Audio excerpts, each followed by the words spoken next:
We all know that metacognition and belonging matter, but let's be honest, they're not the first things that come to mind when we think about student success, and they're not always the easiest things to teach or track. So, we've got results from a study that did it for you. In part two of this special edition of Digging into the Data, we're looking at two surprising tools that delivered some pretty powerful results. Think higher grades, more peer connection, and students saying, "This made me feel like I actually belonged here."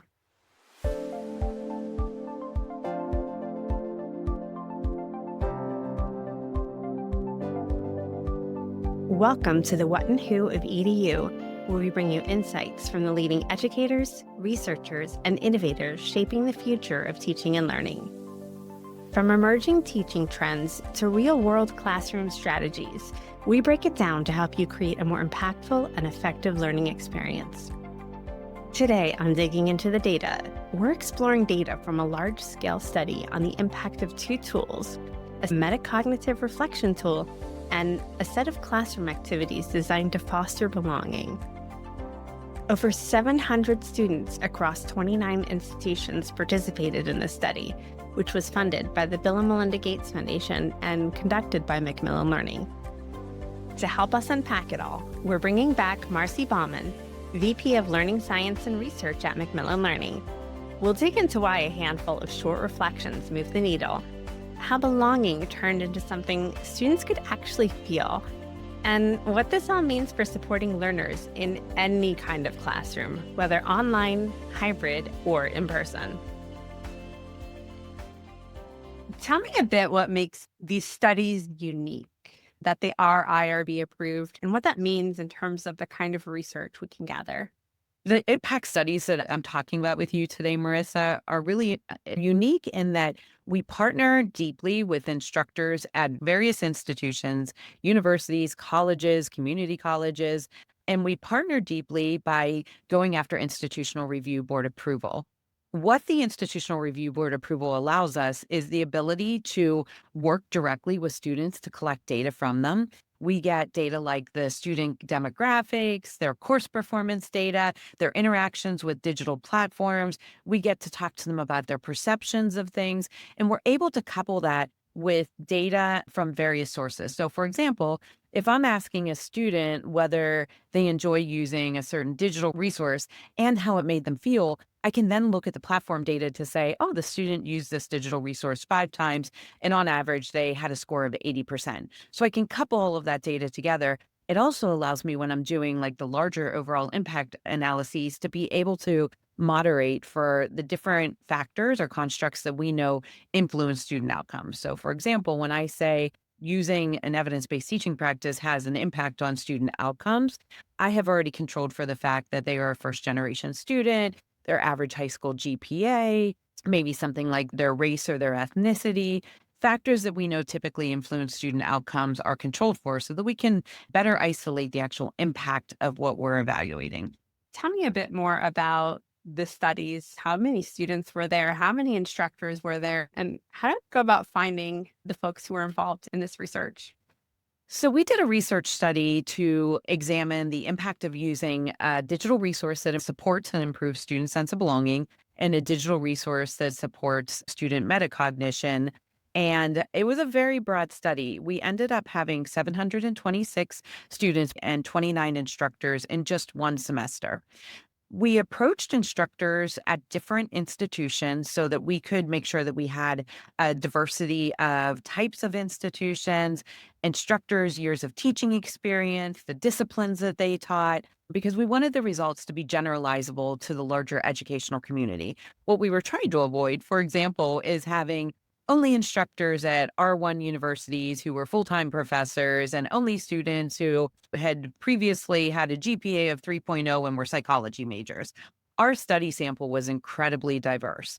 And what we did was we approached instructors and said, hey, are you interested in learning more about how sense of belonging and metacognition can help to improve student outcomes? And if they were interested, they participated in a research overview with us. We applied for IRB approval at their school.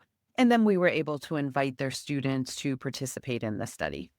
And so with the 726 students, I'm guessing you were able to get some nice statistical significance. Indeed, we were. Yes, we were very fortunate because it is difficult. I mean, the average response rate in a large scale study like this is about 50%. We enjoyed 53% response rate. And so we had quite a diverse sample of students, and they were very representative of not only the courses that they were enrolled in, but representative of our larger student populations. And so these were foundational courses that the students were participating in, correct? They were foundational courses. So the majority of our students were either in an introductory psychology course or an introductory biology course. We did have a small cohort of students who also were in introductory sociology courses. And we purposely chose those gateway courses because they are the courses where students tend to struggle. It's not in their major, they're not as interested. Oftentimes, also larger class sizes, which makes students kind of feel like they can't contribute, they're not seen. And so we purposely chose these gateway courses. You'd mentioned that you developed resources for a sense of belonging and metacognition. So why did you choose to develop new resources instead of using what's currently available? We spent about 6 months going around to campuses around the country and co designing with instructors and students. We went to instructors and students and said, tell me about some of the challenges that you're having in your courses right now. Tell me about areas where you may be struggling. And metacognition and sense of belonging were ranked as some of their highest problems, the areas where they felt most insecure, where they felt like they needed support. And so, based on that, we went to 5 different universities over a course of 3 months, and we did co-design sessions with instructors and students. And if we had existing resources that it looked exactly like what they wanted out of them, we could have used them. But instead, what we learned is that instructors and students were looking for something new and different. For example, with a sense of belonging digital resource, they wanted to be able to interact online. They needed it to be a digital resource. They needed it to be something that they could do quickly and that didn't feel like an additional burden for the students. They needed something that students felt like they could volunteer to participate in, to not share information that felt uncomfortable for them, but instead to share information that they felt was meaningful, that would help them make connections. And so, based on that feedback, we were able to develop digital resources that address the current challenges in their educational environment. Post COVID, students are having some challenges coming back to the classroom. Technology is prevalent. AI was just emerging. And so our instructors and students very mindfully guided us on what felt comfortable to them. That's really interesting to me because you talk about students recognizing sense of belonging and metacognition, but I'm sure those words didn't come out of their mouth. I'm sure they explained it a bit differently. So can you tell me a little bit more about how they were describing their challenges? That is an excellent point, Marissa. You're 100% right. They did not use those specific words. So we got to sense of belonging through a lot of comments about like, I just don't know if I fit in. I'm not sure I belong on this campus. I'm really shy about going to my instructor because I feel like I'm different than my instructor. I'm not certain that I feel comfortable having like a conversation with one of my peers because I haven't actually been in a classroom in a couple of years. They would talk about whether they felt valued on the campus or not, whether they felt like they had a place on the campus. And so from conversations like that, what we began to understand is they were talking about sense of belonging. They were talking about how they felt as a member and a valued member of the community that they existed within their classroom, existed within their college, existed within a town, or even the department that their major was in. And for metacognition? For metacognition, that was even murkier. So students would often talk to us a lot about like, it's just hard to know from this one class how I'm actually going to achieve my goal of graduating from college. You know, I'm a freshman or I'm a sophomore. I've only got 30 credits in. How can I know that I'm going to get the necessary amount of credits in the next 3 to 4 years in order to be able to graduate? Is graduation even my goal anymore? Maybe I just want to stop at 2 years and then go and pursue something else. And so students talk to us a lot about feeling ambivalent about what their goals were and how they were going to accomplish them. And what we quickly recognized is that their goals, oftentimes that they were talking to us about, were academic, but they were influenced by personal factors like I am working full time. I'm also going to classes. I can't even figure out when I'm going to study. I need digital access or like a mobile friendly access to my resources because I'm trying to fit in reading a textbook while I'm sitting in a carpool line or while I'm working and I'm trying to like quietly read behind a desk. And so we very quickly gleaned from the students that the metacognition for them was more focused on this is where I'm at now, and I need to figure out how to accomplish my goals. Students and everyone else in the whole entire world. We can all use some metacognition. I felt all of that deeply too. When I was listening to the students, I found myself nodding a lot. Yep, yep, yeah. I'm nodding along as you talk. You listen to the students, you listen to the instructors, you designed some new tools. What did you learn as you were conducting this research that most surprised you? I think what surprised me the most is these feel like soft constructs to me. They feel like constructs that weren't always recognized in the academic community as being able to influence a student learning outcome. I think, Marissa, if you had come to me a decade ago and said, oh, well, I think improving students' sense of belonging on their campus or in their class could actually improve their course performance by 8%, I probably would have nodded at you and maybe giggled a little and shrugged my shoulders. And when I came into the study, I'm not entirely certain I was convinced even then that these soft constructs were going to make such an outsized difference. But I learned differently. What I learned is that when students were feeling like they had a better sense of belonging, on average, both their exam scores and their course performance scores increased significantly. They increased by as much as 8%, dependent on how much they chose to engage in the digital strategies. And this was independent of any other sort of course activities that they were completing. So just improving belongingness has a direct impact on their overall outcomes, their learning outcomes. Same thing with metacognition. Maybe I was a little bit less skeptical there because I could see the value of metacognition and setting goals and working towards them. But metacognition as a construct is also able to have a very large effect on student outcomes. I imagine it sounds a bit soft, but it's pretty hard hitting. Like I'm thinking of a first gen student coming to class and this is their first time on a college campus and they don't know anyone and they're questioning, is this something that's really for me? And if they're not sure, they're not going to put in the work as if, I know I'm supposed to be here. I know I'm smart enough to do this. Absolutely. Yep. And actually, what you're saying sounds exactly like the students that we were speaking to. I'm having my first experience on a college campus. I don't know what to do. I'm not familiar with like the campus lingo, the academic lingo. I don't know where to go for resources. And they expressed a lot of fears and anxieties that were very real and very valid. And it became our goal to find the best way to support them. I read in the research that students who completed 3 to 4 of those surveys that focused on metacognition, these showed significant gains in terms of their grades. Why do you think that even the small amounts of reflection were making a difference? Yeah. So we felt like, first of all, the spacing of the reflection was particularly useful to students because they would only take them every couple weeks. And by doing that, it was enabling students to pause, take a moment to reflect on how they were progressing towards achieving their goals. If they were not progressing, then it enabled them to make adjustments to their activities or to their studying habits or whatever they were going to change. Take another, like, say, 2 weeks, practice that activity, and then course correct again. So it's like those very small, meaningful, mindful course corrections that they were doing that ultimately made the biggest impact on students. The other thing that was very helpful is the surveys incorporated videos of what we called mentor students that were students who had, for example, taken an introductory psychology course.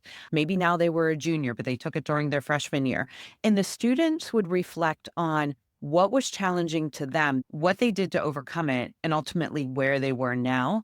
And it was giving students not only helpful tips and strategies in order to persevere and be able to overcome challenges, but it was also doing something that we call like normalizing doubt and adversity. So it was letting students know it's okay to feel in the moment like you can't accomplish this. It's okay to feel in the moment like everything is against you. You will get through this. This is a moment in time. Other people have experienced this and they've come out on the other side. And so students were particularly uplifted, I would say, by the mentor videos because it gave them a time and space to hear from peer students with similar experiences who had it come out successfully through their challenges.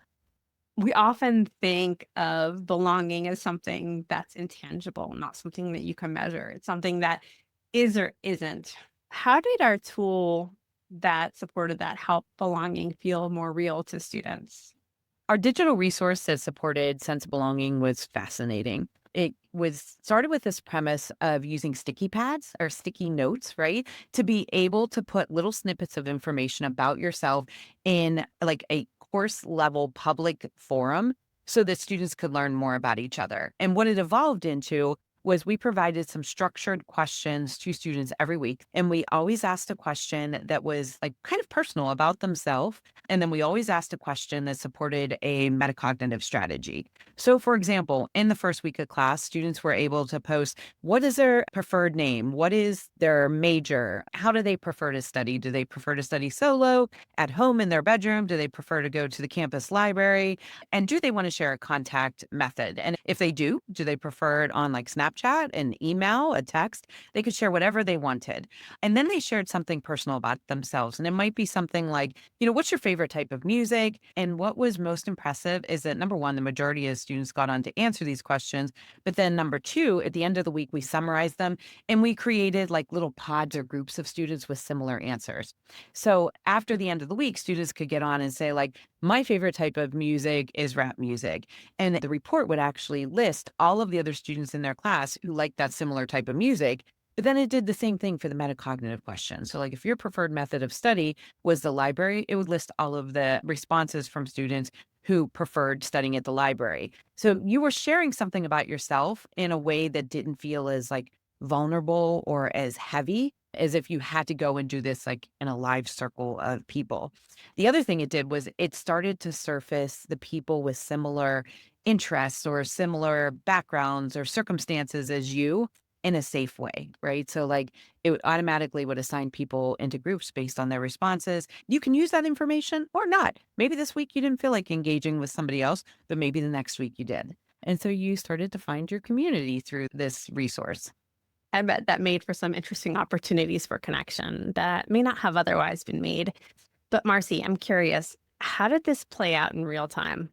Some of the stories that the students would tell were they would bring me to tears. There was one gentleman who was telling me that he had experienced some loss in his family and he was feeling down, but it's not something he would necessarily ever share in a classroom environment, right? I don't know anybody around me. I'm not going to share that I just had a cousin pass away. Well, it turns out in that week's digital activity, it had asked something about how students were feeling, and a peer classmate was brave enough to say, I've just experienced a loss in my family and I'm just feeling really down. The student sat right next to him and he did not know him previously, but he said he felt compelled to reach over and kind of say like, hey, I just lost a cousin. I heard you lost a family member. I'm sorry to hear that. And he said he never would have learned that before. He may never have spoken to his classmate before, but they ended up forming. He said, I don't know if I'd call it a friendship. He said, but we ended up forming enough of a relationship where we checked in with each other. We felt comfortable asking each other, like how we're doing. And we really started to connect with each other and we were a support for each other for the rest of the semester. And to me, that is like the crux of creating a resource like this. We've created a connection that never would have happened before. And we supported two students going through a difficult moment. Okay, so we've seen how students are using it. Can you tell me a bit more about ways that instructors are integrating it into their teaching? Is it something that students are doing outside class? Are they setting aside, 10 minutes in class to do it? Is it graded? Is it not graded? Or does that all vary by teacher? The implementation of this sense of belonging resource was so varied by instructor. And I found that absolutely fascinating. I have to admit, I thought every instructor would assign it kind of like a homework assignment and expect students to do it outside of class. But some instructors reported to us that the information in there was so valuable to them, they didn't want to take the risk that students may not do it. So they would actually set aside, like, say, their first class of each week, they'd set aside 5 minutes at the beginning of class and tell everybody to log on and complete the activity for the day. And so they were like, I wasn't giving up a significant amount of classroom time, but I knew the feedback that I got out of this would be invaluable. So I made the time. Obviously, in that situation, we had the most student participation because students were given time in class to complete it. Second most popular was that instructors did assign it as like an outside of class resource, but the instructors would tell students about the value and they would pop into the class sheet and they would comment on their students' responses. Or in class, they'd bring it up and be like, hey, I saw that like 2/3 of you guys are really into country music. I happen to love country music. And they would use it to humanize themselves to the students because the instructors would say, like, so many of my students don't see me as like a fellow human being.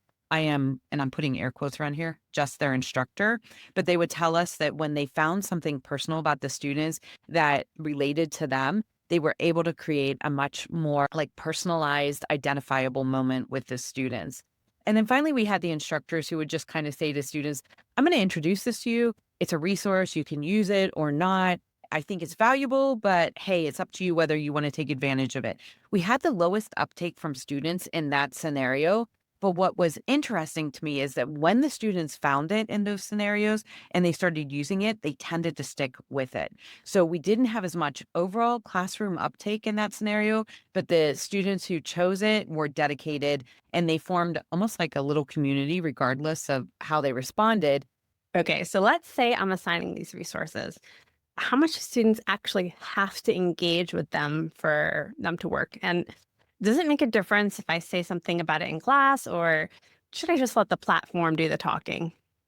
What I can tell you is that the classes where the instructor either did it in class or where they assigned like some sort of point value to completing the resources had the most uptake and therefore the most impact on the students. And second, what we also found was important was students completed at least half of the activities over the course of the semester. Students could skip a week and they would still be okay, but they should at least every other week have completed one of these activities in order for it to make the desired impact. And then anecdotally, what we heard from students was that when their instructors would either comment directly in their class page or bring it up in class, it made them feel the most like heard, which had a really positive impact on how they felt as a student in that class. It improved their belongingness, but we didn't necessarily look at that related to outcomes because not all instructors recognized this in class. And that was fair of them not to. Just the instructors who did really created a connection with their students. Awesome. So I have a final question and it's split into two. What are the next steps for these technologies, for these tools? And then part two is I'm an instructor. Where can I get these? Oh, I love these questions. So what's next for these tools? For the sense of belonging application, we're moving into beta phase this fall. We're automating it. And so for instructors who sign up for our fall research study, they will get to pilot the automated prototype. So right now, when we were in the Bill and Melinda Gates Foundation grant, everything was done manually. So we would respond to the student post-it notes. We would group everything together. Now we are doing this through AI. We will be piloting it in fall of 2025 as an automated resource within the Achieve Digital platform. In terms of future research, we are using this fall's study to continue refining the automated version. So hopefully by 2026, we'll have the final version available to the greater public. In terms of updates based on feedback, that fall study, we will be using that feedback directly to inform the continued iterations of this, as we always do. It is actually critically important for us to continue hearing from instructors and students as we revise so we can make sure we're revising in the right direction, not the wrong direction.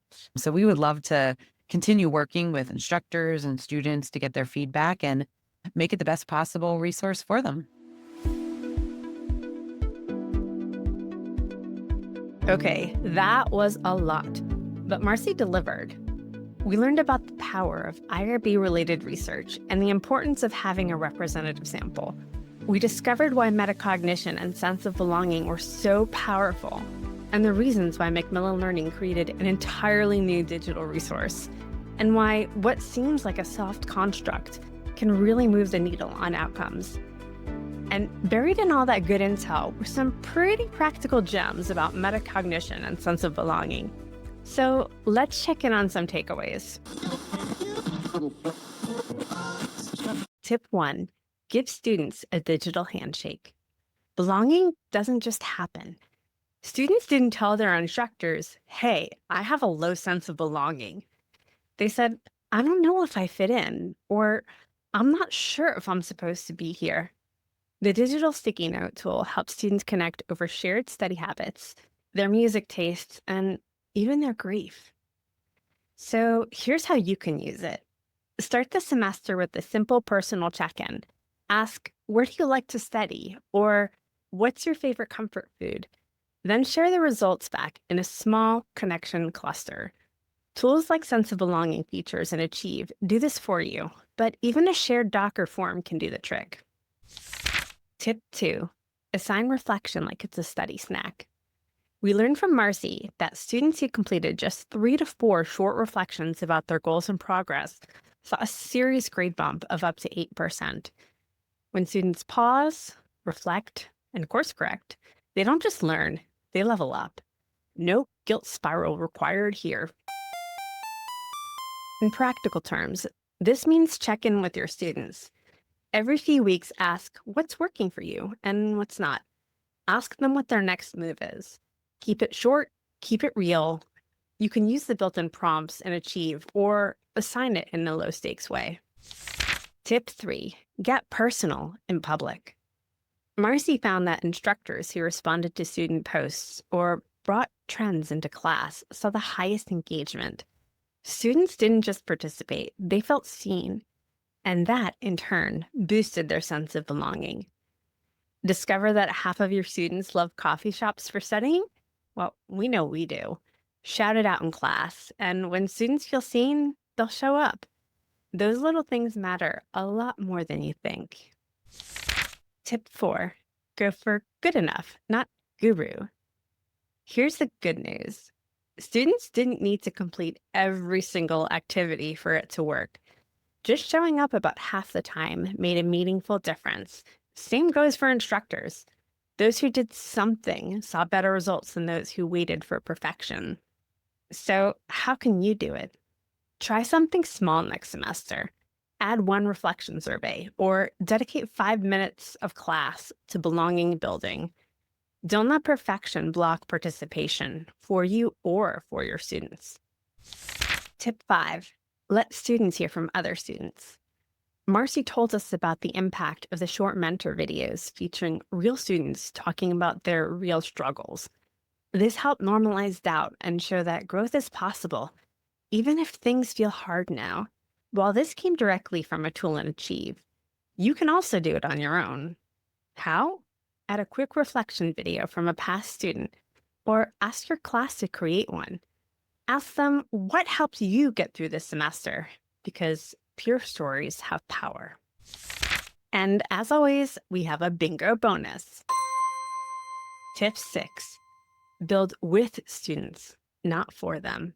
Marcy's team didn't just design tools for students. They co-created them with students and instructors. That's why the tools worked. They were relevant, they were lightweight, and they were responsive to real needs. You might not be Macmillan Learning, but that doesn't mean you can't do what we do. Ask your students what they need. Make the adjustments based on their feedback. Even one question, what's something that would help you feel more connected in this class, can spark better design.